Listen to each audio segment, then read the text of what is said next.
Is-sena li għaddiet, il-Malta Air Traffic Services magħrufa aħjar bħala l-METS għamlet irkupru b'saħħtu ta' 70% meta mqabbla ma' ċifri fis-sena ta' qabel il-pandemija.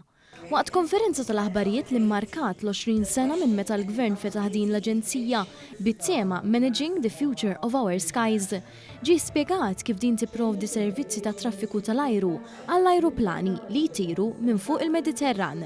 F'kummenti ma' One News, id-direttur tad-dipartiment li joħsib in-networks tal-Eurocontrol saħaq li jinsab sodisfat bil-prestazzjoni ta' pajjiżna biex dan is-settur ikompli miex il-qudiem. So I'm very happy to be here today because we're going to discuss how we can improve traffic management and aviation looking at the next years. And next years, traffic is going to continuously grow. So this challenge and the meeting of today to discuss about this challenge is absolutely of main importance. Din il-konferenza ġabret l-imsieħba u dawk li operaw fis-settur taħt saqaf wieħed biex jiddiskutu l-industrija u l-isfidi preżenti bħal-gwerra fl-Ukrajna. Qabel il-pandemija, il-METS kienet tipprovdi servizzi lil madwar 70,000 titjira u madwar 50,000 moviment mill-Ajruport Malti. Il-kap eżekuttiv tal-METS, Claude Mallija, tkellem dwar il-pjanijiet għal-ġejjieni.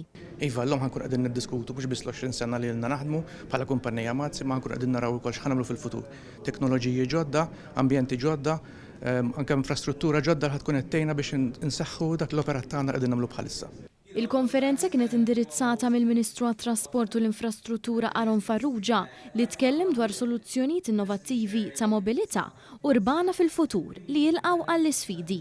Għal din il-konferenza attendew persuni fi professjonijiet differenti minn madwar il-Mediterran.